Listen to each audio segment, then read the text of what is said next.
Assalamualaikum dan salam sejahtera. Buletin Pahang edisi petang 17 Ogos 2021. Saya Fansurin Abdullah bersama anda dalam Buletin Pahang. Sebuah keluarga orang asli yang hilang tempat tinggal akibat kebakaran di Kampung Paya Sendayan di Temerloh mendapat perhatian daripada Kerajaan Pahang yang tampil menghulurkan sumbangan. Sumbangan berkenaan disampaikan oleh Pengerusi Jawatankuasa Hal Ehwal Agama Islam dan Pendidikan Negeri Pahang Yang Berhormat Datuk Seri Said Ibrahim Said Ahmad yang juga Ahli Dewan Negeri Kerbau kepada mangsa Agus Adam. Beliau berkata kejadian berkenaan menyebabkan kesemua barangan berharga termasuk kad pengenalan, lesen, buku bank dan dokumen-dokumen penting lain tidak dapat diselamatkan. Bagaimanapun katanya, bagi menyelesaikan urusan memperbaharui kad pengenalan, pihaknya telah mengaturkan temu janji melalui Pegawai Pendaftaran Daerah dan telah pun mendapat komitmen tarikh serta masa untuk urusan tersebut.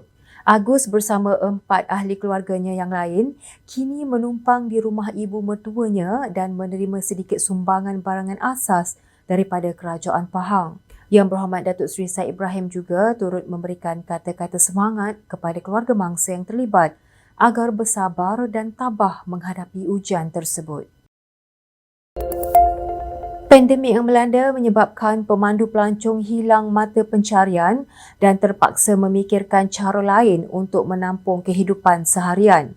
Bagi Encik Ahmad Nur Amirullah Abdul Rahim, tiada jalan lain selain mencari pekerjaan untuk meneruskan kehidupan kecuali dengan bekerja di kampung. Justru beliau menzahirkan terima kasih kepada kerajaan negeri yang sentiasa bersama mereka sejak Pusat Konservasi Gajah ditutup akibat PKP kerana beliau hanya menampung hidup dengan cara menoreh getah.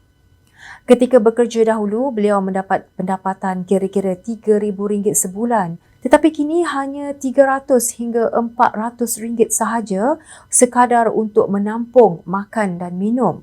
Beliau berkata demikian ketika ditemui Unit Komunikasi dan Media Pahang UKOM selepas menerima bantuan prihatin Pahang daripada Pengerusi Jawatankuasa Pelancongan, Kebudayaan, Alam Sekitar, Perladangan dan Komoditi Negeri Pahang Yang Berhormat Datuk Seri Haji Muhammad Syakar Haji Syamsuddin di hadapan pejabat adu lancang di Temerloh baru-baru ini. Seorang lagi pemandu pelancong, Encik Muhammad Tajuddin Nasharuddin turut melalui kesukaran hidup apabila tempat kerjanya di Kuala Gandah terpaksa ditutup ekoran penularan pandemik COVID-19.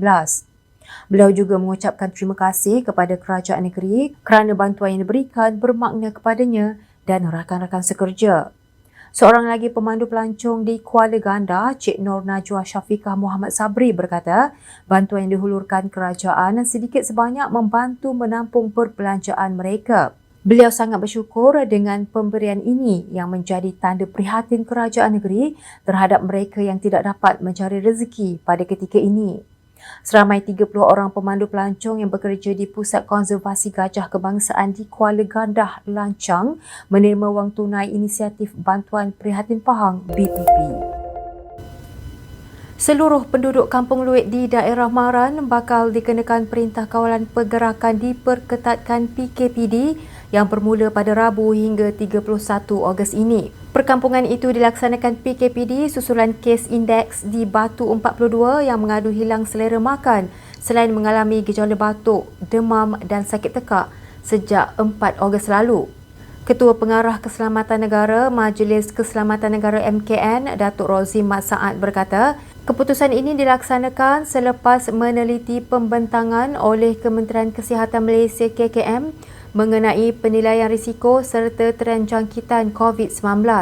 Beliau berkata selain itu, Kampung Temalian Mukim Uludong di Raub yang dikenakan Perintah Kawalan Pergerakan diperketatkan PKPD bermula 4 Ogos lalu dan sepatutnya tamat pada hari ini dilanjutkan pelaksananya hingga 24 Ogos depan. Bagi Sungai Kelau dan Sungai Calit di Raub yang dikenakan PKPD pada 4 Ogos lalu, beliau berkata, lokaliti terbabit akan ditamatkan pelaksanaannya esok seperti dijadualkan.